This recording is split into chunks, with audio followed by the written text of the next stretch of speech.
Two cars crashing into one church in 3 days. Amazing, very sad, and heartbreaking. Let's get into the details. The first car crash, just to give you an idea, crashed into the Riverside Baptist Church in Alabama on Thursday morning at 1:28 a.m. And we're going to talk about the details. Second car crash is Sunday morning at 12:53 a.m. Now, this church is in a curve. It's on a roadway, rural roadway. It's in a curve. And so the cars can go directly off the road into that church. First car crash, Thursday morning at 1:28 a.m., a car crashes into the building.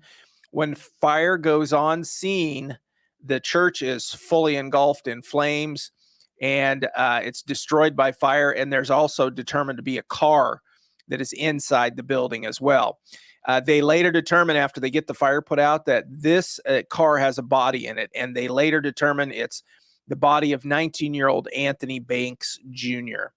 Now, police believe the car left the roadway on a sharp curve before crashing into the building. So at this point, they're thinking a traffic accident. You know, car leaves the road, high speed maybe, because it gets all the way into the building. And so I don't know. I haven't talked to the police. But let's talk about the second crash now. Here's where it gets extremely sad and bizarre. Second crash, Sunday at 12:53 a.m. A car is being pursued by police.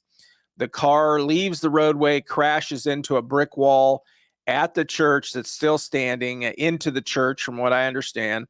The car catches fire, and the car is determined to be stolen during this whole situation.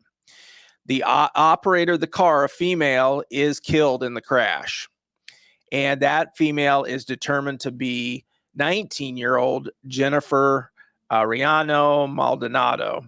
And Jennifer is determined to be Anthony Banks. And this, remember, Anthony Banks is the one that was killed in the first car crash 3 days earlier. And Anthony Banks Jr.'s girlfriend. And the car that she's driving at this time was stolen. So totally bizarre situation and, you know, craziness. But here's a church that's on a curve. Church gets victimized, possibly victimized. These both could have been intentional. I don't know if the first one's accidental and the second one appears to be intentional. Or were they both intentional? Was the first one maybe some kind of situation that was intentional? So if we look at, what lessons can we learn?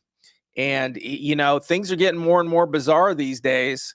So what kind of things can we do to protect our church? And I think if we're engaged in security and thinking of safety, those kind of things, I mean, I don't want somebody coming into my church if it's situated like this. Let's say we're going to rebuild this church, or you have a church in a similar situation that's on a curve.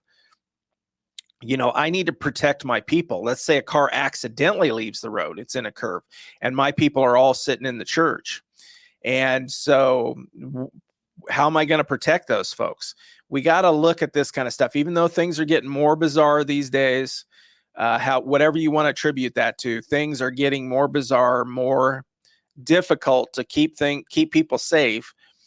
What are we going to do? And here's a couple suggestions. And I think we got to think about this stuff. You could buy bollards and have those put in the ground, put in your parking lot to protect people from running into your building.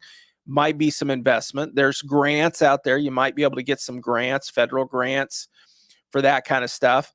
Buddy in our church security community, he's one of our moderators in there. He suggested at one point, maybe you've got a contractor or landscaper in your church that they could help you get some boulders and get those things set up and put those in strategic places in front of the building, between the roadway and the building. And those are both good ideas. One's more expensive than the other, depending on if you have resources already to get boulders. But I think that we have to think about these kind of things. We did a story a while back, I'll link it in the description, about cars crashing into buildings. And some of them, I believe, are intentional.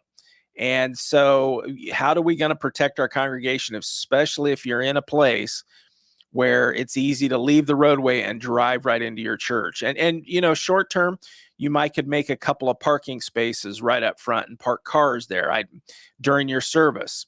something along those lines just to protect your people. But I think we have to be thinking about this stuff.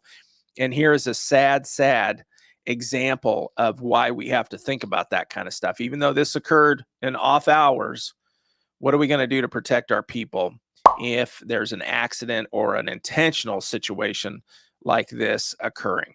Thanks for being here. Thanks for watching. I hope you'll like and subscribe and take a look at this next.